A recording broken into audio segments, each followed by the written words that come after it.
Qu'importe, si Madrid nie la réalité du référendum qui s'est déroulé hier en Catalogne, les Catalans restent mobilisés. Des milliers de personnes ont défilé à Barcelone, dans d'autres villes de Catalogne, pour défendre cette consultation et surtout dénoncer les violences policières de dimanche. Une grève générale est prévue demain, mardi. Ces pompiers de Tarragone ne sont pas là pour éteindre l'incendie entre Madrid et Barcelone. Ils sont venus manifester leur soutien à l'indépendance de la Catalogne au lendemain d'un référendum interdit par le pouvoir central. Le jour d'après, c'est la gueule de bois pour certains et l'euphorie pour d'autres. Dans les rues de Madrid, tout dépend de quel côté on manifeste. Dans l'arène politique, le bras de fer est tout autre.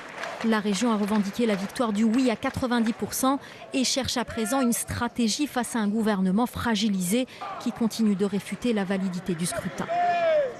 La première prise de parole du président de la région, Carles Puigdemont, a installé un nouveau rapport de force. Il exige le retrait de la police anti-émeute déployée par Madrid pour empêcher la tenue du scrutin et rejette la responsabilité des violences de la veille sur le gouvernement. Nous exigeons de retirer tous les effectifs policiers déplacés en Catalogne pour des opérations de répression qui ont causé ces actes de violence graves.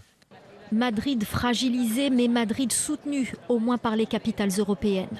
Le président français Emmanuel Macron s'est entretenu avec Mariano Rajoy.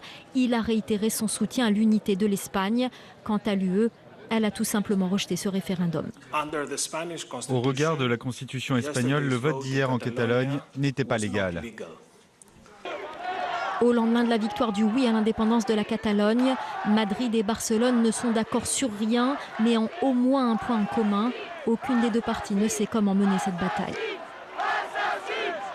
Impossible de savoir ce soir ce que vont porter les prochaines heures, tant les deux parties ont démontré leur détermination. Et ce n'est pas tout, l'indépendance ne fait pas l'unanimité au sein même des Catalans.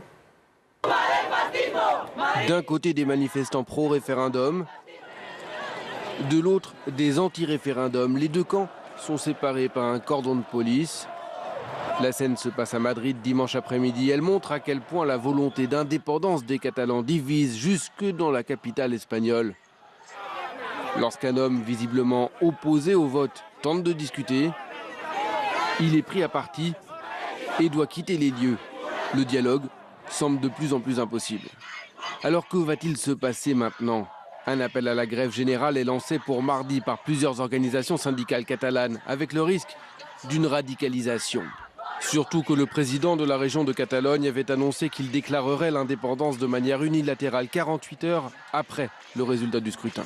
Moi, je pense que ça serait une erreur si vraiment il fait la déclaration unilatérale dans 48 heures. Alors, il doit se calmer et continuer à faire des pressions pour entrer dans une négociation en position forte. Une négociation en vue d'obtenir une autonomie plus importante, comme la Catalogne l'a déjà eu en 2006. Mais à l'époque, c'est la gauche qui est au pouvoir. Et 4 ans plus tard, après le retour du Parti populaire à la tête du gouvernement, le statut est en grande partie annulé par la Cour constitutionnelle. Bien sûr que la solution, c'est d'organiser un vote d'indépendance avec des garanties légales et démocratiques. Mais cela n'aura lieu que si un autre parti différent du Parti populaire est au pouvoir. Une telle contagion de mouvements indépendantistes inquiète en Europe.